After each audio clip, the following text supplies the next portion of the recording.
sini saya akan menjelaskan tentang sejarah lembaga pendidikan Islam di Nusantara. Pada masa awal pendidikan dan pengajaran yang dilakukan, Nabi diutus untuk para keluarga dan para sahabat-sahabat beliau.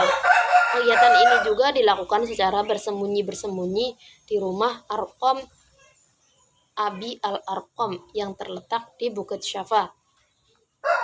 Menurut Syalabi, rumah Arqam ini merupakan lembaga pendidikan Islam pertama yang digunakan oleh Nabi.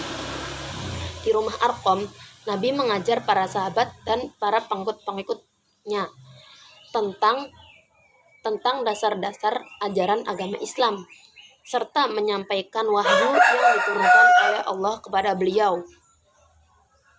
Di samping itu, Nabi juga melakukan pembinaan terhadap pribadi-pribadi Muslim agar menjadi kader-kader yang kuat, tangguh, serta berjiwa besar dalam menghadapi semua ujian dan cobaan.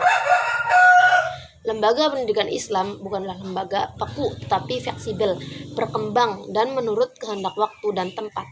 Hal ini seiring dengan luasnya daerah Islam yang membawa dampak pada pertambahan jumlah penduduk Islam. Dan dengan adanya keinginan untuk memperoleh aktivitas belajar yang memadai. Sejalan dengan makin berkembangnya pemikiran tentang pendidikan, maka didirikanlah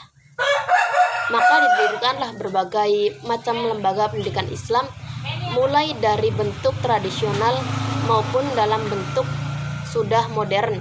Berikut ini diuraikan tentang sejarah perkembangan pendidikan agama Islam. Baik, selanjutnya yakni perkembangan lembaga pendidikan Islam di Nusantara. Yang pertama itu ada surau. Kehadiran surau sendiri ini pertama kali diperkenalkan oleh Syekh Burhanuddin sebagai tempat melaksanakan sholat dan pendidikan tarekat. Surau sendiri menjadi tempat berkumpulnya anak laki-laki yang telah baligh dan persinggahan bagi para perantau. Ada dua jenjang pendidikan di surau yang terdapat di surau-surau, yakni yang pertama pengajaran Al-Quran dan yang kedua pengajian kitab. Yang kedua adalah pesantren. Pesantren sendiri berasal dari kata santri yang mendapat awalan pe dan akhiran an, yang berarti tempat tinggal para santri. Pesantren sendiri memiliki sekurang-kurangnya dalam mencakupan mempunyai 3 ciri umum, yaitu kiai sebagai figur sentral, asrama sebagai tempat tinggal para santri sendiri, dan masjid sebagai pusat kegiatan. Adapun pendidikan dan pengajaran agama Islam melalui sistem pengajian kitab, yakni yang biasa digunakan adalah metode-metode, yakni yang pertama wetonan, sorogan, dan musyawarah, yang sebagian sekarang telah berkembang dengan sistem klasikal modern yang sesuai dengan madrasah tersebut. Madrasah, yang kemudian yang ketiga adalah madrasah. Pendidikan Islam yang berkembang di Indonesia.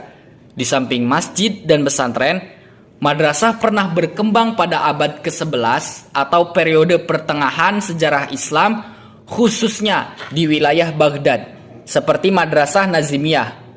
Kemudian yang keempat, masjid dan langgar. Masjid sendiri seperti yang kita ketahui memiliki fungsi utama adalah untuk tempat melaksanakan sholat, baik sholat 5 waktu, sholat Jumat, ataupun sholat Idul Adha dan Idul Fitri. Sedangkan langgar adalah bentuk lebih kecilnya dari masjid, yang digunakan hanya untuk tempat sholat 5 waktu, bukan untuk tempat sholat Jumat. Munasah merupakan tingkat pendidikan Islam terendah. Munasah sendiri berasal dari bahasa Arab, yakni madrasah. Munasah merupakan satu bangunan yang terdapat di setiap kampung. Bangunan ini seperti rumah, tetapi tidak mempunyai jendela dan bagian-bagian lain.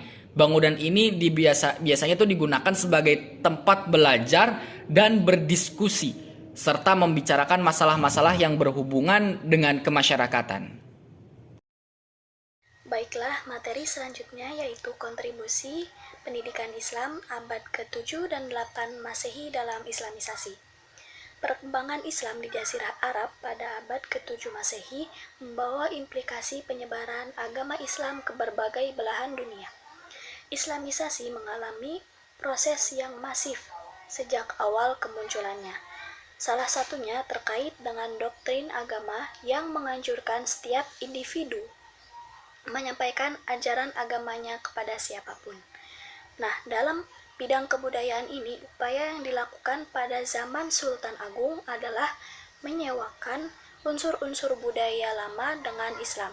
Salah satunya yaitu seperti garebeg. Garebeg itu merupakan sebuah upacara yang dilakukan 3 kali dalam 1 tahun. Yang pertama itu pada tanggal 12 Rabiul Awal atau 12 Mulud. Kemudian yang kedua yaitu pada tanggal 1 Syawal dan yang ketiga itu pada tanggal 10 Dzulhijjah. Kemudian yang kedua itu ada gamelan seketen. Gamelan seketen ini merupakan upacara yang muncul sejak kerajaan Demak. Nah, upacara ini biasanya untuk memperingati kelahiran Nabi Muhammad SAW. Nah, upacara ini biasanya diselenggarakan selama 7 hari. Dan yang terakhir itu ada perhitungan tahun Saka Hindu. Pada mulanya perhitungan tahun Saka Hindu ini berdasarkan perjalanan matahari, akan tetapi sekarang berubah berdasarkan perjalanan bulan. Kesimpulan untuk materi yang tadi itu yang pertama, lembaga pendidikan Islam di Indonesia mulai tumbuh dan berkembang seiring dengan masuknya Islam sekitar abad 7 Masehi. Dan yang kedua, lembaga pendidikan yang sifatnya sederhana tersebut berfungsi untuk memberikan pendidikan mendasar kepada masyarakat dan generasi Islam. Dan yang ketiga, proses Islamisasi mengalami kemajuan signifikan melalui jalur lembaga pendidikan Islam saat itu. Dan yang terakhir, lembaga pendidikan Islam di abad 7 dan ke-8 berkontribusi dalam Islamisasi melalui masjid, pesantren, surau, maupun madrasah. Demikian penjelasan dari kelompok kami, kelompok 7. Terima kasih atas perhatiannya. Wassalamualaikum warahmatullahi wabarakatuh.